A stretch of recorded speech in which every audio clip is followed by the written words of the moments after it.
We did it, Aaron. The DLC, it's finally here. Now we can... Oh, yeah.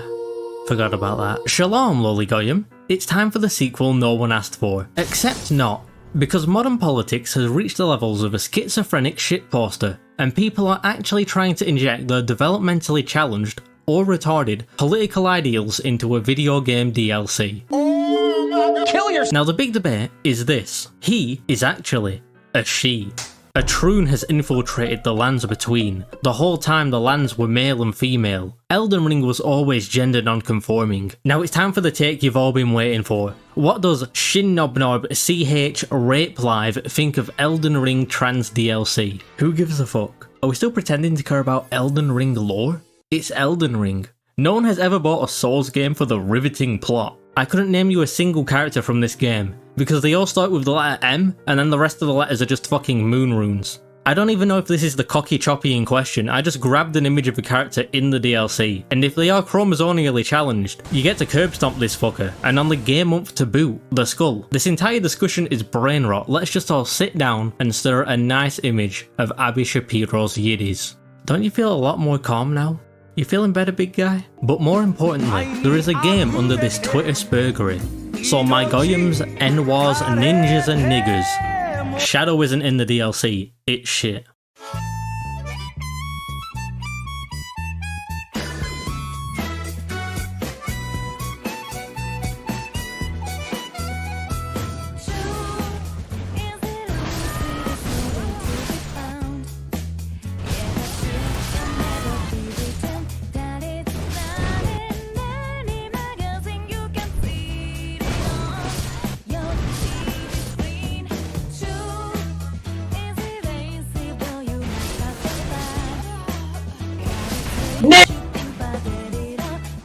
Oh, it's called Shadow Realm. Never mind. The Erdtree blocking the sun immediately kicks off with quality.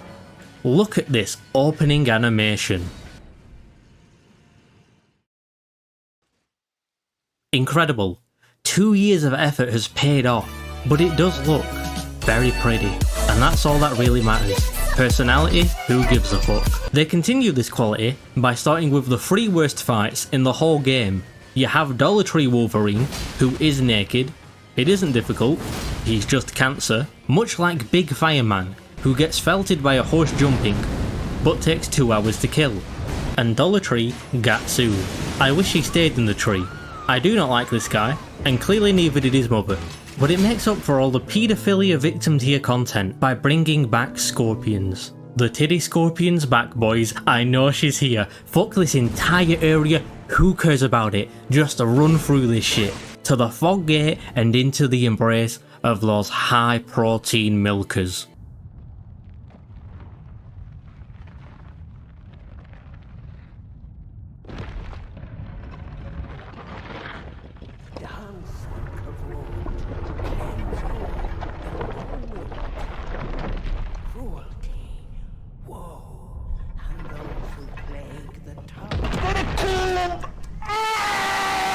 I don't know what the fuck this is meant to be, but in the 2 times I've beat it, I've never dodged a single hit, yet I'm 2-0 with it.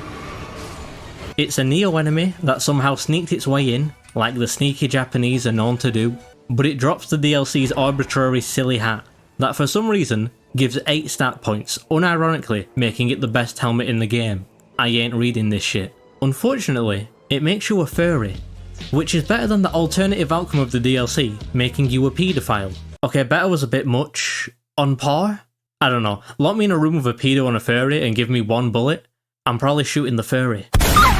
Now add Troon Chaser to the mix. Speaking of the gay, Mr. Elden Ring made the ambitious move of adding a fingering area, and copy and pasting the lizard from Monsters Inc. everywhere. This area speaks to me. It was made specifically for me. And it's the only area in the DLC that doesn't feel like a poor man's area of an area in a previous game. Like this area, that feels like a poor man's version of an area in this very game, with poor man's demon soul skeletons and capped off with a poor man's orphan of Kos. But the reward for this actual garbage area It's just bad. I can't think of any pluses to this shithole. You get to drink some Troonshine from this clearly underage individual. Now time is sped up in the Shadow World, so you quickly reach the end result of Troonshine consumption.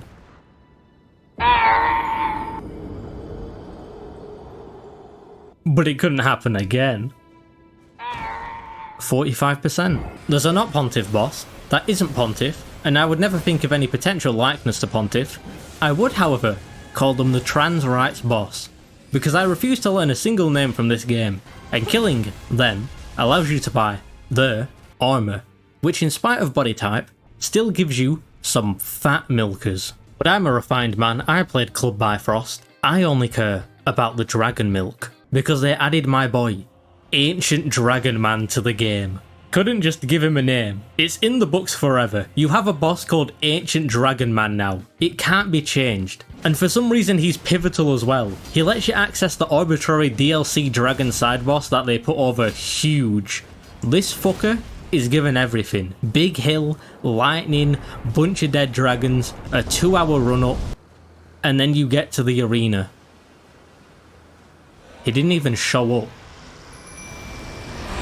This is Obama, get down! After all of that build, he's fat and disabled. SJW culture gone mad. There's also this schizo you can summon. He speaks to me very much.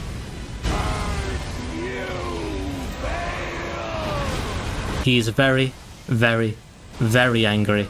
And he has an entire I don't like you speech prepared. But I'm fucking dead before he can finish it.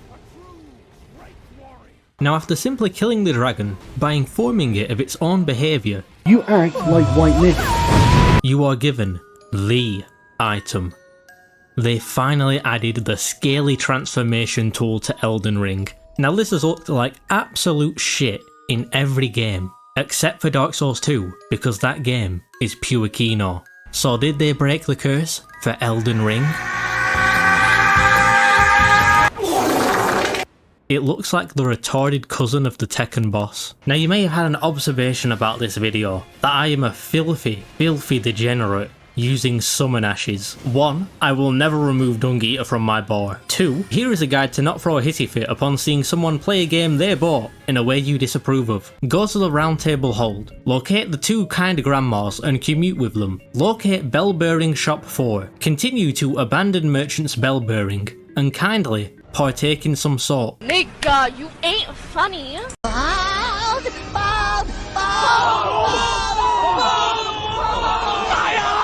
I touched on the derivativeness earlier, and I can't express how much the poor man's copy-paste tilts me. Because when the DLC is doing its own shit, it is pure, unfiltered Kino.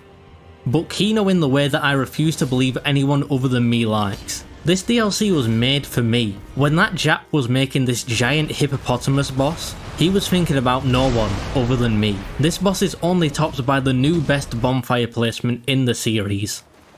A healthy 10 steps between these two boys. This is that Dark Souls 3 copy paste, but only if they would copy paste Dark Souls 2.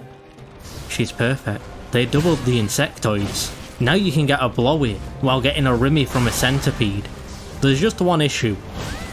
Those woke piece of shit SJWs made her titties smaller and covered them more. I mean, look what those snowflakes did to Lara Croft. They made this into this and then made that into this. What the fuck is this creature? Those filthy fucking— And you don't seem to understand. Wait. I'm Jewish. She's perfect. Consume the boogs, Goyim. Is that a heckin' Spirited Away reference in my $40 Elden Ring DLC? This reminds me of how much I want to brutalise Apricot. And you don't seem to understand. Unfortunately, not everything is as Kino as a scorpion-peed waifu. The mental state of Mr. Miyazaki has been destroyed. He is mind-broken, possibly as a result of gooning to insect girls, because he added an area with no discernible features, a maze of literal shit, that is a huge stealth section. Remember 2 years ago when everyone shit themselves thinking this retard actually added a stealth section to the game? Then it was never used again? The madman did it. He added a stealth section to Elden Ring. Not only did he add a stealth section, he added God's strongest warrior, who was probably mentioned in lore 1,000 times in the base game, but I don't care. To me this is just some anorexic bum on the street, walking stick in hand, who is stronger than literal God. In a blatant, let's just make Malenia again, down to the half-an-hour victory speech. That is until he reveals himself as a Naruto fan in Phase 2, and he is the strongest Naruto fan.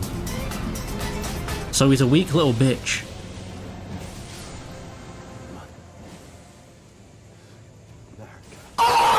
Speaking of weak little bitches, you have this actual rape victim, don't ask me what I did in the base game, resurfacing for his second serving. But now he's happily married. This is where the real shit is. The question to all of the Elden Ring. This nigga's trans, he shows up, reveals himself, I think I'm dead pronouncing, and yeah. This dude absolutely wants to chop his cock off. He's a body type B born in a body type A's body. And even if he isn't, he still dragged Chadon down with him. It's over, chud buds. They saw you liked him. They saw you making meme videos with Radon and that shitty emo song banned in Russia, so I'm not playing it. And they decided he's either A, a homo, or B, a troon chaser. He is one of the two, there is no denying it, it's in lore. His official name in the record book is Radon, consort of Mikola, and I'm willing to bet he bottoms. Also again, not a big guy on the lore of this game, but wasn't Mikola underage? Did they make Radon a troon chasing paedophile? Did they just make Radon Dr. Disrespect? Much like Radon, there is also a bottom line this game has crossed, to make the gamers angry. Game too hard. Make easier.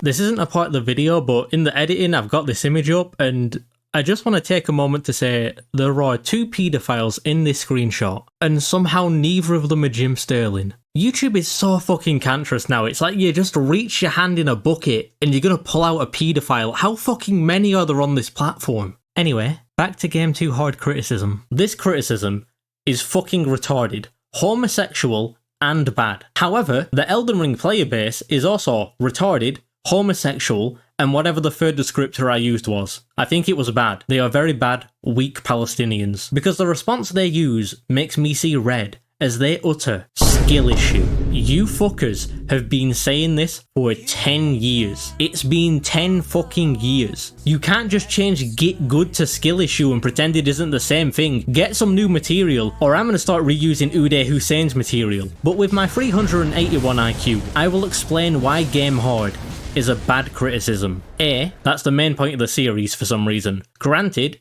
it's a shitty selling point overshadowing a standout series, but it is the main selling point. B, it isn't hard, it's an RPG. You can just fuck off and grind. You can get an overpowered weapon thanks to Japanese balancing, you can get an overpowered summon to duplicate the overpowered weapon, and if all that still fails you, you can just summon someone else to beat the boss. The game has a built-in older brother mechanic, and unlike real life, he will actually help instead of pulling a knife on you. UK moment.